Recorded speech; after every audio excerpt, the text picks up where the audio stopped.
This car is an embarrassment.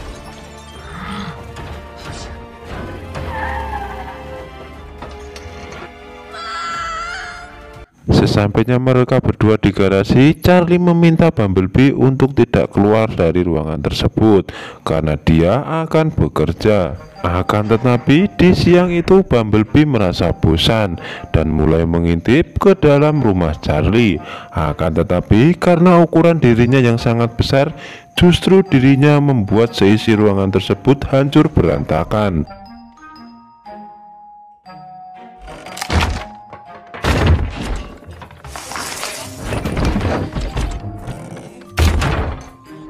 Bahkan dia tak sengaja tersengat oleh aliran listrik, di mana hal tersebut diketahui oleh Dropkick dan Shatter yang menemukan lonjakan energi tak jauh dari tempat posisi mereka berada.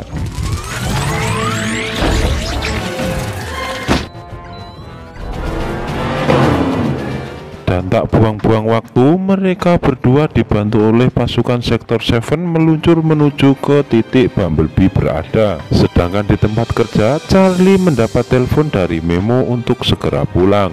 Dan setibanya ia di rumah, ia dikagetkan karena seisi rumah tersebut sudah hancur berantakan.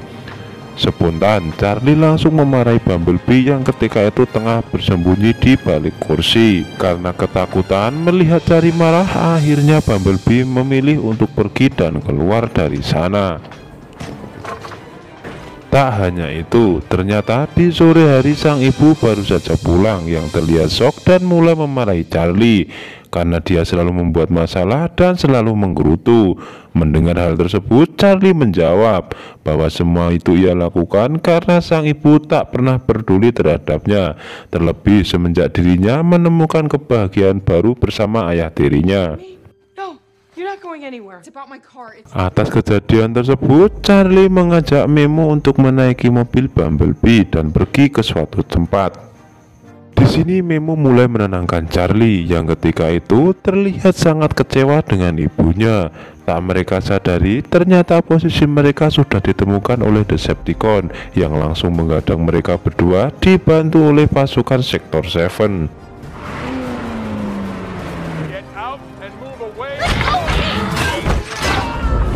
Tanpa pikir panjang, Dropkick dan Shatter langsung menghajar Bumblebee karena dirinya tak mau buka mulut tentang keberadaan Optimus Prime dan para Autobot. Tak disadari oleh Bumblebee, dari belakang ia mendapat sengatan listrik berdaya tinggi yang membuat dirinya roboh dan diikuti Charlie yang ketika itu berusaha membantu Bumblebee. Di malam itu, Agen Brown langsung mendatangi rumah Charlie dan menjelaskan kepada kedua orang tuanya bahwa Charlie selama ini telah menyimpan sebuah robot dari luar angkasa yang sangat berbahaya. Maka dari itu, Agen Brown dan pasukannya akan melakukan penyitaan. Namun, di sini Charlie yang sudah tersadar mencoba untuk menyangkal bahwa Bumblebee tidaklah berbahaya. Akan tetapi, sang ibu justru marah dan menyuruh Charlie untuk kembali masuk ke dalam kamarnya. He's my friend. Traumatic experience today. Maybe doesn't understand. Melihat perlakuan ibunya tersebut, Charlie yang barbar akhirnya berinisiatif untuk keluar melalui jendela kamarnya. Tak ia sadari, ternyata sang adik tengah berada di luar dan berencana ingin mengadukan kepada sang ibu atas tindakan Charlie. Karena takut rencananya tersebut gagal, Charlie memaksa sang adik untuk ikut bersamanya ke rumah Memo.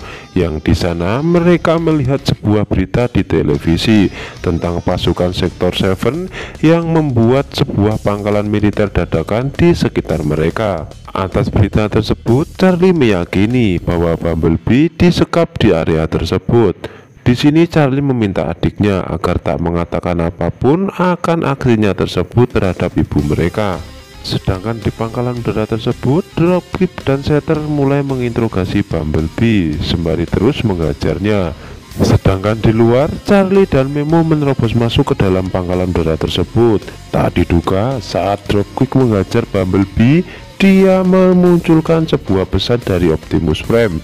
yang memerintahkan Bumblebee untuk melindungi bumi dan menunggu para Autobot datang berkumpul kembali. Di mana atas rekaman tersebut Dropkick dan Shatter memiliki rencana jahat, yaitu membasmi Autobot selama-lamanya dengan membakar habis seluruh bumi dan isinya.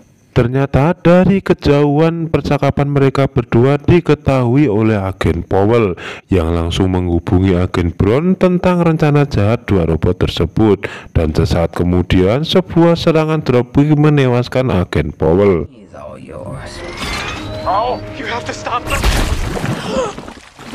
Untuk melancarkan aksi mereka, Shatter memilih untuk mengirimkan sinyal kepada Decepticon melalui tower terdekat guna menghancurkan bumi. Tak lama kemudian keberadaan Bumblebee ditemukan oleh Charlie, akan tetapi dia dalam keadaan terkapar. Maka dari itu dia berinisiatif menggunakan sebuah senjata kejut listrik.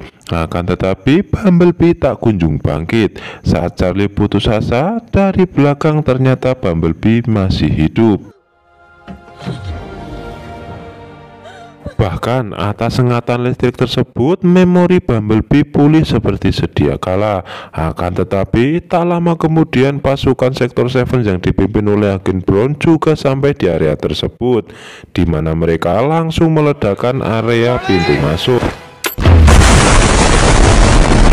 Akibat ledakan tersebut, Charlie dan Memo terpental jauh, dan ketika itu langsung ditangkap oleh pasukan Sektor 7. Melihat hal tersebut, Bumblebee berusaha untuk menolong Charlie. Akan tetapi di sini dia mendapat perlawanan dari Agen Brown. Seketika itu pula mata Bumblebee berubah menjadi merah dan mengubah dirinya menjadi mode tempur.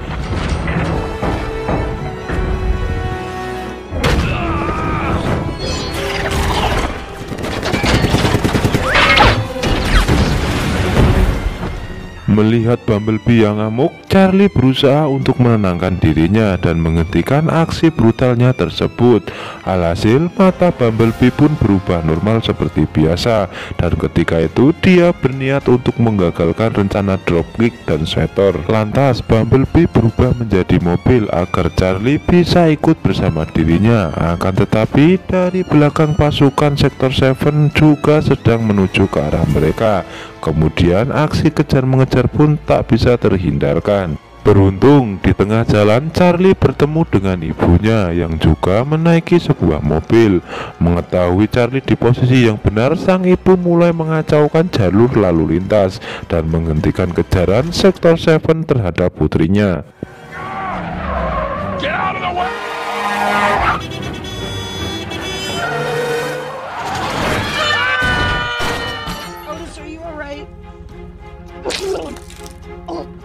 Di sisi lain, Dropkick tengah memasang sebuah baterai energon guna mengirimkan pesan kepada Decepticon.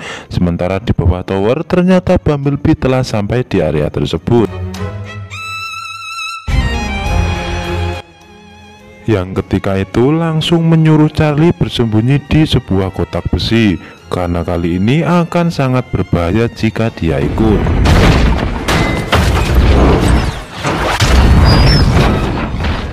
Dropkick yang melihat kedatangan Bumblebee langsung turun dari menara tersebut dan mulai menyerang Bumblebee.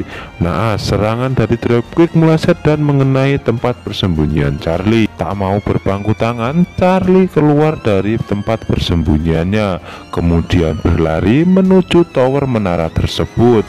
Di momen ini terlihat Bumblebee mampu mengimbangi perlawanan Dropkick. Sedangkan di atas tower ternyata Shelter tengah memulai proses pengiriman data kepada Decepticon.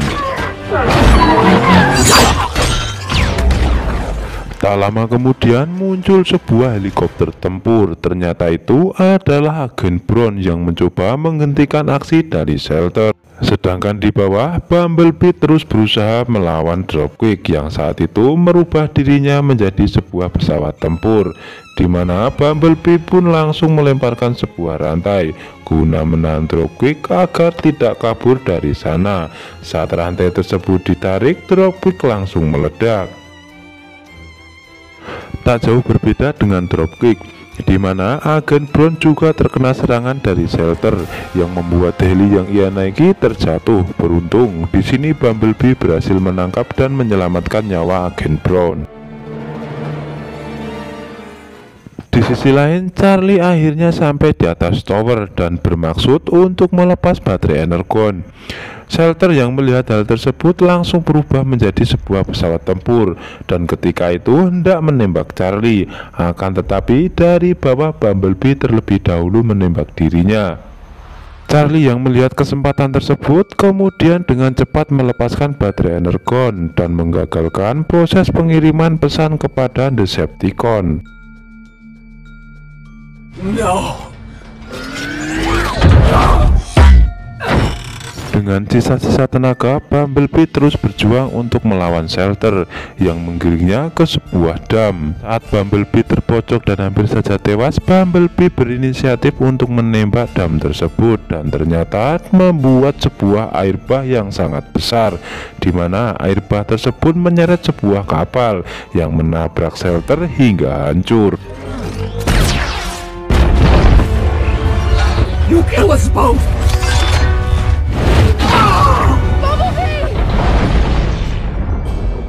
Sementara Bumblebee tenggelam di dalam air bah tersebut. Kemudian dari atas Charlie memberanikan diri untuk terjun menyelamatkan Bumblebee, yang ternyata dia masih sadar dan membawa Charlie kembali ke atas.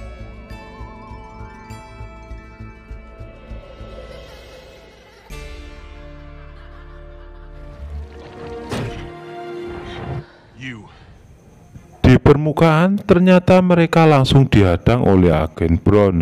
Namun kali ini ia menyuruh mereka segera pergi karena sebentar lagi agen Sektor 7 akan datang ke sana. Hey, soldier.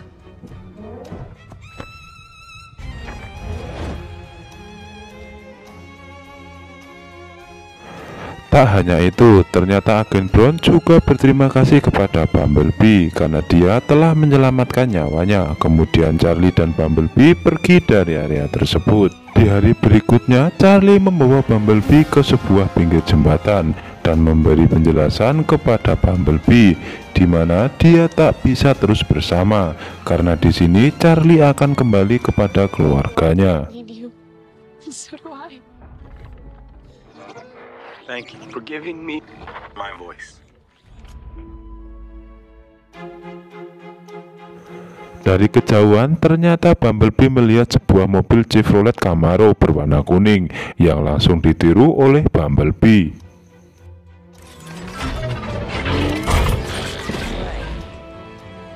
You kidding me? Charlie yang melihat hal itu langsung kesal karena selama ini dia tak mengetahui jika Bumblebee bisa berubah menjadi mobil yang jauh lebih keren. Tanpa pikir panjang, Bumblebee langsung menggeber tancap gas meninggalkan Charlie. Sedangkan Charlie dari atas jembatan melihat Bumblebee berjalan beriringan dengan sebuah truk kontainer. Singkat cerita, di malam hari terlihat Bumblebee tengah berjalan di samping Optimus Prime di dalam hutan. Dia merasa takjub dan bangga bahwa robot B-127 telah berhasil mempertahankan planet bumi dari serangan Decepticon. Di momen ini, Bumblebee tak mau dipanggil oleh Optimus Prime dengan nama B-127 karena saat ini namanya adalah Bumblebee. Di sela pembicaraan mereka, dari atas langit terlihat 7 buah meteor yang jatuh menuju ke bumi. Kemudian film pun berakhir. Saya mewakili agen Sektor Bagong John pamit undur diri. Terima kasih telah menonton video ini dan sampai jumpa di video berikutnya. My name is Bumblebee.